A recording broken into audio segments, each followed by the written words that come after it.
Hello everyone. Today we're going to talk about types of remote work. By the way, I'm sitting in Safta's new office in Tirana, Albania. Today we're going to talk about all types of remote works, but in particular I'm going to focus on two of them because they do tend to get confusing with one another.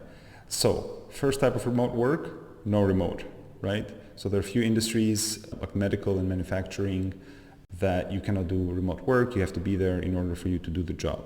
Pretty straightforward. Then you have remote time. So this is a remote policy where remote work is tolerated, but it's not the norm. Here I would classify as like most companies before COVID. So you could work remote if you had like an emergency, but it wasn't really the norm. You were expected to come to the office and stay in the office and primarily work from there. Number 3 is remote work allowed.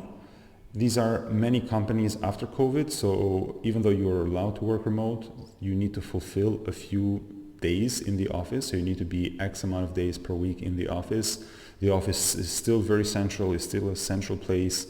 Leadership and management all work there. And it's more of a compromise for greater flexibility rather than it is an attempt for the company to go remote. And then the last two. And I like talking about remote work because actually Soft started as a remote company.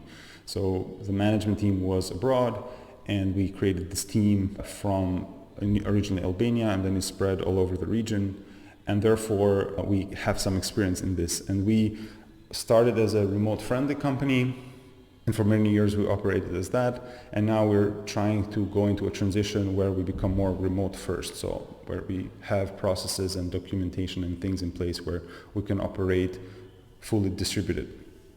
So number 1, when you talk about remote friendly, I'm going to talk about is just the general mindset. So the first difference is in a remote friendly or in a hybrid remote, as some people call it, remote work is allowed.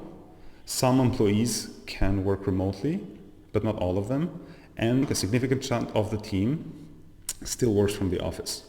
In a remote first environment, remote work is empowered and it's part of the design of the company. And you can have people work in the same office, but it's few of them. And even while they're in the office, they're still working remotely, so to speak. So they're still applying processes and documentations and tools that all people in a remote setting use.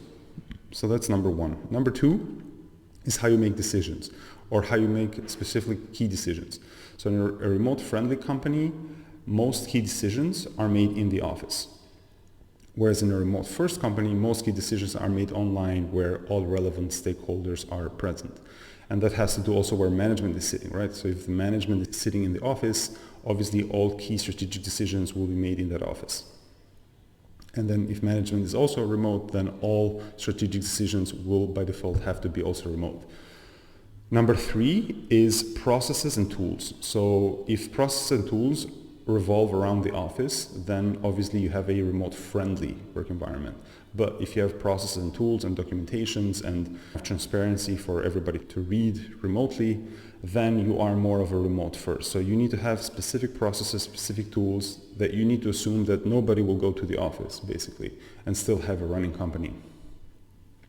Number 4 is the office itself. So you can be a remote first company and still have offices. So it doesn't really exclude one another.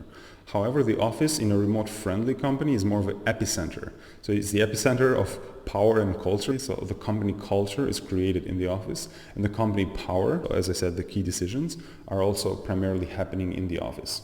Whereas in a remote first setting, this culture and epicenter is more online, is maybe on Slack or on Zoom calls or on things like that. And the venue is just a place where people can go and work remotely from. So it's very different.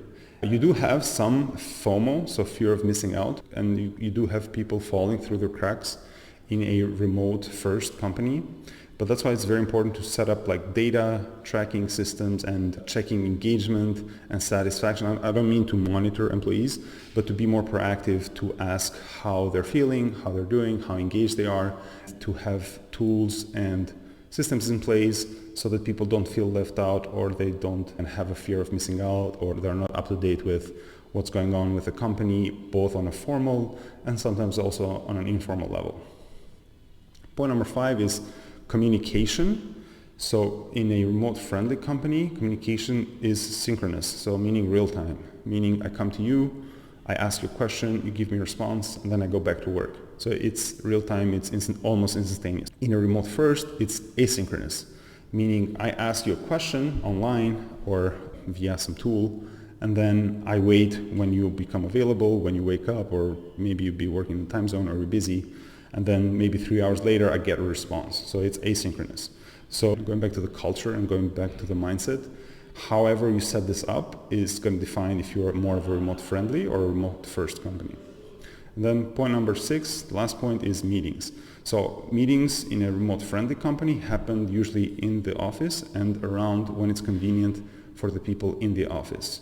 Whereas in a remote-first setting is inclusive for all time zones. So basically, if you have a fully distributed team, you need to accommodate that everybody can attend that meeting and you need to be cautious of that. So that is it about remote work and the two different, let's say, gradients, remote first or remote friendly. I hope you learned something new today. I definitely didn't know the difference when I got started, so I hope this was helpful for you.